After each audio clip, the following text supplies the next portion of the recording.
შოკის მომგვრელი გამოვლენები ბავშვის სექსუალური ძალადობის სკანდალის შესახებ. არ მჯეროდა იმის, რაც ვნახე, რეალურად წამლებით ვიყავი გაბრუებული და საწოლში ვიწექი. ოთახში სხვადასხვა მამაკაცი შემოდიოდა და ჩემთან სექსი ჰქონდა, მაგრამ მე ფხიზლად ვიყავი და ვიცოდი, რაც ხდებოდა, უბრალოდ განძრევა არ შემეძლო. წლების წინ ბრიტანეთში ხალხმა შოკის მომგვრელი ამბით გაიღვიძა. ჩრდილოეთის პატარა ქალაქებში, როტერჰემში, ოლდჰემსა და როჩდეილში სულ მცირე 1400 არასრულწლოვანი გოგონა გახდა სექსუალური ძალადობის, ტრეფიკინგისა და გაუპატიურების მსხვერპლი.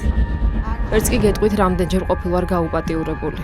როდესაც ჯერ კიდევ 14 წლის ვიყავი, ანდრიამ ქალაქის პრომენადზე წამიყვანა, სადაც შევხვდით პაკისტანურ ქებაბ ჰაუსში მომუშავეებს და შემდეგ 5 ან 6 მათგანმა ჯგუფურად გამაუპატიურა. იქ 10 კვირის განმავლობაში ვიყავი გამოკეტილი. ბავშვებს, რომლებსაც დრო გასართობ პარკში, თამაშსა და სეირნობაში უნდა გაეტარებინათ, მოძალადე მიგრანტი მამაკაცები ატყუებდნენ, აუპატიურებდნენ, ყიდდნენ, აწამებდნენ და აიძულებდნენ ეცოცხლად ჯოჯოხეთში, საიდანაც გამოსასვლელი არ არსებობდა. ისინი უმწეოები იყვნენ, მხოლოდ 12 ან 13 წლისები. მათ დახმარება სჭირდებოდათ, მაგრამ ვინც მათ უნდა დახმარებოდა, ისინი მოძალადე მიგრანტების მხარეს აღმოჩნდნენ. და ეს არ მომხდარა ერთ დღეში, ეს ხდებოდა წლების განმავლობაში. My name is Jane. ჩემი სახელია ჯენი.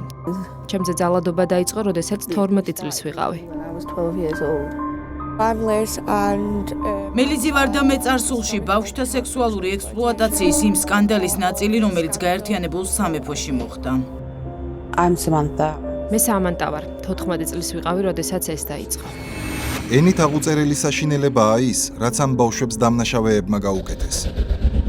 თუმცა უფრო მეტად საშინელია, როდესაც ისინი გაწირა სახელმწიფომ, რომელთანაც ეს გოგონები დახმარების თხოვნით არაერთხელ მისულან. პოლიცია, პროკურატურა, უმწეო გოგონების საჩივრები და ნული რეაგირება. უწყებები თვალებს ხუჭავდნენ ბავშვების მიერ ნაამბობ საზარელ ისტორიებზე. მათ ყველაფერი იცოდნენ, მაგრამ გაუბედურებულ, დასახიჩრებულ გოგონებს ადანაშაულებდნენ იმაში, რაც მათ თავს ხდებოდა. And I want to see და მე მინდა ვნახო მთავარი პოლიციელები, მინდა ვნახო მაღალი თანამდებობის პირები, რომლებიც კანონის წინაშე აგებენ პასუხს თავიანთი მოვალეობის უგულებელყოფისთვის.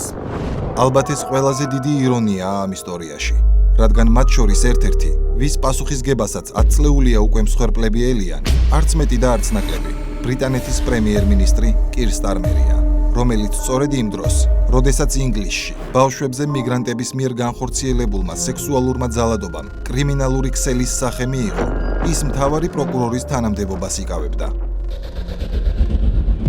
And there was giving us all nicknames. ისინი ზედმეტ სახელებს ეძახდნენ, საკუთარ თავებს მიგვიპატიჟეს, მაღაზიაში უფასოდ მოგცეს, საჭმელის შემდეგ შემოგთავაზეს სასმელი და დავთანხმდით და მერე მათ სახლში წაგვიყვანეს. ეს ძალიან მნიშვნელოვანია. პირველ დღეს როცა მივედით, მათ მოგცეს სასმელი, მაგრამ მოგცეს გაზავებული კოლაში. So they give us vodka and they give us coke. მაგრამ მეორე დღეს, როდესაც მივედით, მათ სუფთა არაყი მოგცეს. წარმოიდგინეთ, 12 წლის გოგონა, რომლებიც სვამენ სუფთა არაყს. 12-year-old girls drinking vodka straight a liter. ეს ერთ-ერთი მსხვერპლია. მისი რეალური ვინაობა მედიას არასდროს გაუმჟღავნებია. ფსევდონიმი შეარქვეს რუბი. რუბი და მისი მეგობარი სპეციალური საჭიროების მქონე სკოლაში სწავლობდნენ. ანუ სოციალური აგენტების მეთვალყურეობის ქვეშ იზრდებოდნენ და ეს ბავშვები განსაკუთრებით მოწყვლადები იყვნენ. რაც ბრიტანეთში მოქმედმა გრუმინგ ბანდებმა, ანუ ბავშვების სექსუალური შევიწროების, ტრეფიკინგისა და მათი ექსპლუატაციის ქსელში ჩართულმა კრიმინალებმაც კარგად იცოდნენ. ეს მიგრანტები როჩდეილსა და სხვა პატარა ქალაქებში ფლობდნენ სწრაფი კვების ობიექტებს, იყვნენ ტაქსის მძღოლები და სხვა. რუბი 2009 წელს იხსენებს, როდესაც ის მხოლოდ 12 წლის იყო. გვითხრეს ოთახში შევსულიყავით, ეს იყო ოთახები, სადაც უბრალოდ მატრასები ეწყო იატაკზე. იქ დაგვალევინეს არაყი და შემდეგ მეორე ოთახში გაგვიყვანეს. There was 20 men in იქ ალბათ 20 მამაკაცი იყო ერთ ოთახში, წრეში ისხდნენ და ჩვენ უბრალოდ შუაში დავხვეს. სწორედ მაშინ დაიწყო პირველად გაუპატიურება, რადგან მათ ჩვენ სხვადასხვა ოთახში გაგვიყვანეს და გვეუბნებოდნენ. უბრალოდ უნდა დაგელაპარაკოთო. rooms. don't hurt my friend because ჩემს მეგობარს ნუადგენთ, რადგან ის შეუძლოდ არის მეთქი. მაშინ ჯერ კიდევ არ ვიცოდი, რომ რასაც მე მიკეთებდნენ, იმავეს უკვე უკეთებდნენ მას მეორე ოთახში. after each rape, like you could drink more. თითქოს ყოველი გაუპატიურების შემდეგ უფრო მეტის დალევა შეგეძლო. ოთახიდან გამოვდიოდით, ორივე ერთმანეთს შევხედავდით და ვამბობდით. მოდი უბრალოდ დავთვრეთ და მერე უბრალოდ ვსვამდით და ვსვამდით. და ერთ ღამეს გვითხრეს, რომ სხვა სახლში უნდა გადავიდეთ, რადგან საკვების ობიექტში ინსპექცია მოდისო. წავედით ერთ სახლში და იქაც იმდენი მამაკაცი იყო. What would happen if you რა მოხდებოდა მათ ნათქვამს თუ არ შეასრულებდით? უქარებს იწყებდნენ, რადგან მათ იცოდნენ საცხოვრობდა ბიძაჩემი, იცოდნენ საცხოვრობდა დედაჩემი, იცოდნენ რომელ სკოლაში დავდიოდი, რადგან სკოლიდან მათ მიყავდით. ეს სპეციალური საჭიროების სკოლა იყო, ისე აჩვენებდნენ თავს, თითქოს ტაქსი იყო. იარაღით თუ დაგმუქრებიან ოდესმე. კი, you were a special needs შენ იყავი სპეციალური საჭიროებების მქონე ბავშვი, რომელიც გაუპატიურეს იქამდე, როგორც ვიცით დაურსულდი და როგორც ჩანს, ეს არც მაშინდელ ხელისუფლებას უღიარებია და არც სასამართლოებს. recognized. მათ უბრალოდ არ ადარდებდათ. They had no. და კიდევ ერთხელ, ის მხოლოდ 12 წლის გოგონა იყო, დაბნეული, შეშინებული და ყველასგან მიტოვებული. სპეციალური საჭიროების სკოლაში მასზე უნდა ეზრუნათ, მაგრამ მათ უღალატეს. I sat there countless days telling. მე ვუყვებოდი სკოლას, ეს ხდება მეთქი, ეს კაცები მათრობენ, მაუპატიურებენ, სექსი გვაქვს, სვამთ, ვეწევით და მათ საერთოდ არ ადარდებდათ. And like, they didn't care. რას გეუბნებოდნენ ხოლმე? Oh, right, did you have a good night? ოჰ, მართლა, კარგი ღამე გქონდა, მომიყევი შენი ღამის შესახებო. ეს იყო ბრიტანეთის ხელისუფლების სოციალური სამსახურების სისტემური დანაშაული. სამართალდამცავებსა და პროკურატურას ის უნდა დაეცვა, მაგრამ პირიქით, დაადანაშაულეს ცუდყოფა ქცევაში, არ დაუჯერეს და წამებისთვის გაწირეს. მთავარი პროკურორი მაშინ კირ სტარმერი იყო, რომელმაც ახლახანს პრემიერის რანგში განაცხადა. მე ზედამხედველობას ვუწევდი გრუმინგ ბანდის პირველ სისხლის სამართლებრივ დევნას, რომელიც როჩდეილში განხორციელდა 10 წელზე მეტი ხნის წინ. და თავს იწონებდა მისი ქმედებებით. თუმცა ის, რაც გამოძიების ფარგლებში მოხდა, ერთდროულად არის როგორც ამაზრზენი, ისე სახელმწიფოს კოლაფსი და ბოლოს უბრალოდ დაცინვა მსხვერპლი ბავშვების, რომლებიც მასობრივად და განგრძობითად ხდებოდნენ მოძალადე მიგრანტების გასართობის სათამაშოები. მეგი ოლივერი, პოლიციის ყოფილი დეტექტივი იხსენებს. And at that point, ჩვენ გვყავდა ათობით ძალიან მოწყვლადი ბავშვი, რომლებიც ძირითადად მზრუნველობის ქვეშ ცხოვრობდნენ და რომლებსაც სისტემატიურად აუპატიურებდნენ მიგრანტი მამაკაცების ბანდები. 18 თვის განმავლობაში ჩემმა გუნდმა შეაგროვა სერიოზული მტკიცებულებები. მონაცემთა ბაზაში გვყავდა 100 პედოფილი, რომლებზეც ვიცოდით, რომ ბავშვებს those men were going to be აუპატიურებდნენ. prosecuted. თუმცა მეგი ოლივერს მეუღლის გარდაცვალების გამოშვებულების აღება მოუწია და საქმიდან მცირე ხნით ჩამოშორება. როდესაც დაბრუნდა, ოპერაცია აუგუსტა, რომელიც ამ პედოფილების წინააღმდეგ ტარდებოდა დახურული დახვდა. მიზეზად კი მტკიცებულებების ნაკლებობა დაუსახელეს.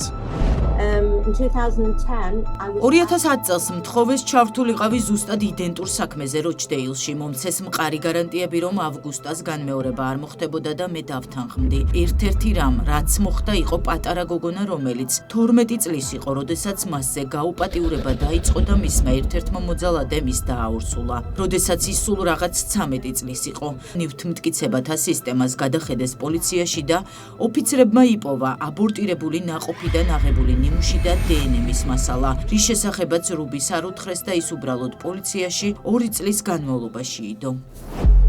გაირკვა, რომ რუბი მიგრანტმა პედოფილმა ადილ ხანმა დააორსულა. მიუხედავად იმისა, რომ პოლიციას ჰქონდა ნაყოფიდან აღებული დნმ-ის მტკიცებულება, მამაკაცს გაუპატიურების ბრალი არ წარდგენია.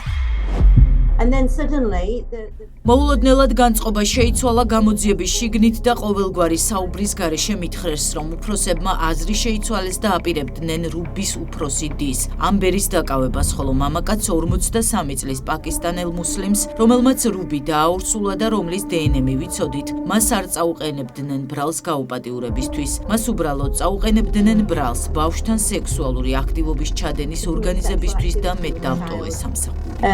I walked off the job. უფრო მარტივად რომ ვთქვათ, მას არა გაუპატიურებას, არამედ ბავშვის წინააღმდეგ კრიმინალური სქემის შედგენას ედავებოდნენ.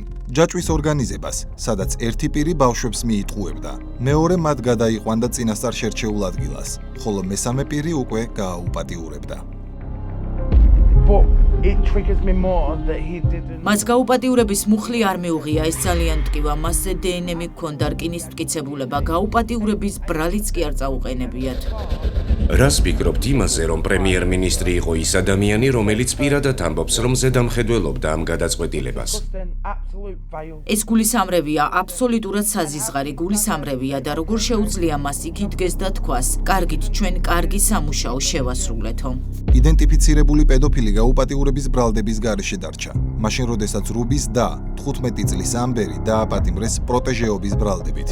თითქოს ის უწყობდა ხელს უმცროსი დისა და სხვა გოგონების პროსტიტუციაში ჩართვას. არადა ამბერმა პოლიციას გაუზიარა ინფორმაცია ეგრეთ წოდებული გაუპატიურების სახლის შესახებ, სადაც მასზეც არაერთხელ უძალადიათ. მე ამოვიღეს სტარმერის ყველა საჯარო განცხადება გრუმინგ ბანდების შესახებ. პრემიერ-მინისტრი ამტკიცებდა, რომ მან პირადი როლი ითამაშა როჩდეილის პირველ სისხლის სამართლებრივ დევნაში. თუმცა რა გაასწორა სტარმერმა, როდესაც ის გენერალური პროკურორი იყო. მისი სიტყვები ერთს ამბობს, ხოლო დოკუმენტები, რომელიც ჟურნალისტებმა აღმოაჩინეს, სულ სხვა რეალობას აღწერს. While reviewing the reports, Callum and I noticed something. ანგარიშების გადახედვისას რაღაც უცნაური შევამჩნიეთ. ერთ შემთხვევაში ბავშვმა განაცხადა საშინელი ძალადობის შესახებ გრუმინგ ბანდის მხრიდან, მაგრამ პოლიცია მეჭმიტანილს მისცა გაფრთხილების წერილი, რომელიც ცნობილია როგორც ბავშვის გადაცების შესახებ გაფრთხილების შეტყობინება. ეს შემაშფოთებელი პრაქტიკა ფართოდ იყო გავრცელებული. პოლიცია იყენებდა ამ გაფრთხილების წერილებს სისხლის სამართლებრივი დევნის ნაცვლად და მათი გამოყენება მკვეთრად გაიზარდა როჩდეილისა და როტერჰემის სკანდალების შემდეგ. And Rotherham. These letters were dangerous. ეს წერილები სახიფათო იყო. დარღვევის შემთხვევაში მათ არანაირი სამართლებრივი სტატუსი არ გააჩნდათ. მათ ვერ შეძლეს ბავშვის დაცვა ერთ მაგალითში, რომელიც სიკვდილით დასრულდა. როდესაც მეგი ოლივერმა თქვა, რომ მას ჰქონდა პირადი გამოცდილება იმისა, თუ როგორ იყენებდნენ მათ გამოძიების დასახურად, მივხვდით, რომ უნდა გაგვერკვია, ვინ იდგა მათუგან. და შემდეგ ვიპოვეთ ეს. I found this. 2011 წლის ანგარიში, რომელიც გამოქვეყნდა ზუსტად მაშინ, როდესაც როჩდეილის სკანდალი ფეთქდებოდა, დეტალურად აღწერს თუ როგორ მუშაობდა პროკურატურა პოლიციასთან ერთად, რათა შეემუშავებინათ სტანდარტიზებული ფორმატი პედოფილებისთვის და დოკუმენტს თავზე ძალიან მნიშვნელოვანი სახელი ეწერა: კირ სტარმერი. Starmer. ამ სტრატეგიით უწყებები, რომელთაც ბრიტანელი პატარა გოგონები უნდა დაეცვათ, პირიქით. ფაქტობრივად შეუზღუდავ თავისუფლებას აძლევდნენ დამნაშავეებს უფრო ფრთხილად ემოქმედათ ბავშვების წინააღმდეგ. რუბის საქმე უბრალოდ ერთ-ერთი ყველაზე გახმაურებული ნაწილია იმ სისტემური კოლაფსისა, რომელმაც ათასობით პატარა გოგონას ცხოვრება ჯოჯოხეთად აქცია და ისინი წლების შემდეგ დუმილს არღვევენ. მათი ნაამბობი ძალიან ჰგავს რუბის ისტორიას, რაც ცხადყოფს, რომ 10 წლეულის განმავლობაში მოძალადე მიგრანტი პედოფილები იდენტური სქემით მოქმედებდნენ 12, 13, 14 წლის ბავშვების წინააღმდეგ და 10 წლეულების განმავლობაში პარალელურად შესაბამისი უწყებები დუმდნენ. When I was 12 years old, I met a friend in school. როდესაც 12 წლის ვიყავი, სკოლაში შევხვდი მეგობარს, ის ჩემზე 3 წლით უფროსი იყო. მან გამაცნო ერთი მამაკაცი, თავიდან ამ კაცმა ტელეფონი მიყიდა და მითხრა: "მშობლებისთვის დამემალა, შემდეგ კი ფულს მაძლევდა არაფრის გამო და კეთილი იყო. ეს რამდენიმე თვე გრძელდებოდა, შემდეგ მან დაიწყო ჩემი გაცნობა თავისი მეგობრებისთვის. შემდეგ მითხრა, რომ მე მისი რაღაც ვალი მქონდა და ეს რაღაცეები უნდა გამეკეთებინა და აღმოჩნდი ბევრ მამაკაც შორის. ხელიდან ხელში გადავდიოდი და ჩემზე ძალადობის დიდი ნაწილი ოლდჰემში ხდებოდა. ესენი იყვნენ ტაქსის მძღოლები, სწრაფიკვების ობიექტების მფლობელები. There was one incident where იყო ერთი ინციდენტი, როდესაც პოლიციის ოფიცრებმა რეალურად გამომიჭირეს შარვალ ჩამოწეული და მათ მე დამაკავეს პროსტიტუციისთვის. მე მხოლოდ 13 წლის ვიყავი. for prostitution. I was only 13 years old. სამანტა 14 წლის იყო, როდესაც სცადა სექსუალური ძალადობის შესახებ შეეტყობინებინა პოლიციისთვის ოლდ-ტაუნში. მისთვის დახმარების გაწევის ნაცვლად ოფიცრებმა ის უკანვე გადასცეს მის გამაუპატიურებლებს. ჩვენ მსხვერპლები უფრო მეტად დაგვადანაშაულეს, რომ ვიყავით გზიდან აცდენილი ბავშვები, რომ ჩვენი ბრალი იყო ამ სიტუაციაში ჩავარდნა, ჩვენ არასდროს გვიჯერებდნენ, მიუხედავად იმისა, რომ შველას ვითხოვდით. ეს საზარელი ქრონიკა ერთგვარი განაჩენია იმ იდეოლოგიური მოდელისა, რომელმაც დასავლური სახელმწიფოებრივი მოწყობის არქიტექტურა ნანგრევებად აქცია. Deep State-ის გავლენითა და ფსევდოლიბერალური დღის წესრიგით მართულმა ბიუროკრატიამ, რეალური ღირებულებების, ბავშვთა უსაფრთხოების, კანონის უზენაესობისა და მოქალაქეთა დაცვის ნაცვლად პრიორიტეტად ხელოვნურად თავს მოხვეული სოციალური შეთანხმებებისა და ფსევდოლიბერალური ღირებულებების შენარჩუნება აირჩია, რომელსაც ზოგჯერ მულტიკულტურალიზმის სახელითაც ფუთავენ. სისტემამ პატარა გოგონები მსხვერპლად შესწირა თავს მოხვეულ პოლიტკორექტულობის შიშს, სადაც მიგრანტობა პრივილეგიად არის ქცეული, ზოგჯერ კი ინდულგენციადაც, მიუხედავად იმისა, რომ დანაშაული შემზარავია. იმის ნაცვლად, რომ სახელმწიფო აპარატს დაწყებული სოციალური სამსახურებიდან, დამთავრებული პროკურატურითა და პოლიციით, ემოქმედა სამართლებრივი სიმკაცრით, მათ აირჩიეს დუმილი და დანაშაულის მიჩქმალვა. თავარი მამოძრავებელი ძალა გახდა არა მართლმსაჯულების აღსრულება, არამედ პანიკური შიში იმისა, რომ მიგრანტთა მიერ ჩადენილი მასობრივი ძალადობის აღიარებით, რასიზმისა თუ რომელიმე ჯგუფის შევიწროების იარლიყი არ მიწებებოდათ. ხელისუფლება ღალატობდა მათ, რადგან მსხვერპლთა დაცვაზე წინ სოციალურ შეკავშირებასა და სტაბილურობას აყენებდა. ამ ფსევდოღირებულებებით მანიპულირებამ უწყებები დამნაშავეთა ფაქტობრივ თანამონაწილეებად აქცია. ამ ხნის განმავლობაში უამრავი მთავრობა შეიცვალა, თუმცა სიტუაცია უფრო და უფრო მძიმდებოდა გამოსწორების ნაცვლად. ამას კი მხოლოდ ერთი ახსნა აქვს. არ შეცვლილა ეგრეთ წოდებული ფსევდოლიბერალური ხაზი, რომელმაც ბრიტანელი ხალხი ბრიტანეთში მოძალადე მიგრანტების ტერორის სამიზნედ აქცია, მათ შორის დაუცველი პატარა გოგონებიც, რომელთა წამებაც არ სრულდება, რადგან მათ გონებაში გამოვლილი საშინელება მუდამ ცოცხლობს, რასაც ასევე ხელს უწყობს ბრიტანული კანონმდებლობაც, რადგან სულ მცირე ხნის წინ ცნობილი გახდა, რომ პატიმრობიდან გათავისუფლდა ის მიგრანტი კაცი, რომელიც პერმანენტულად აუპატიურებდა პატარა გოგონებს. მათ შორის ცნობილ რესპონდენტ რუბისაც. აღმოჩნდა, რომ ბრიტანეთის მთავრობა დღესაც არ აძევებს მას ქვეყნიდან.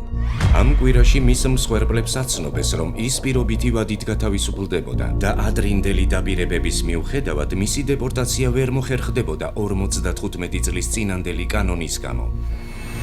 ბრიტანეთის მაგალითი მკაფიო და საგანგაშო ილუსტრაციაა იმისა, თუ სადამდე შეიძლება მიიყვანოს ფსევდოლიბერალურმა დღის წესრიგმა და Deep State-ის მმართველობამ ქვეყანა, როდესაც სახელმწიფოში სუვერენიტეტისა და უსაფრთხოების ფუნქციას ფსევდოღირებულებებზე დაფუძნებული იდეოლოგიური დოგმები ანაცვლებს, შედეგი ყოველთვის ერთია: ტოტალური სისტემური კოლაფსი, სადაც კრიმინალი სარგებლობს მისთვის გამოგონილი პრივილეგიით, რასაც დღეს მიგრანტი ჰქვია და იღებს ხელშეუხებლობის გარანტიას, ხოლო ყველაზე დაუცველი მოქალაქეების საკუთარ სამშობლოში უუფლებო მსხვერპლებად იქცევიან.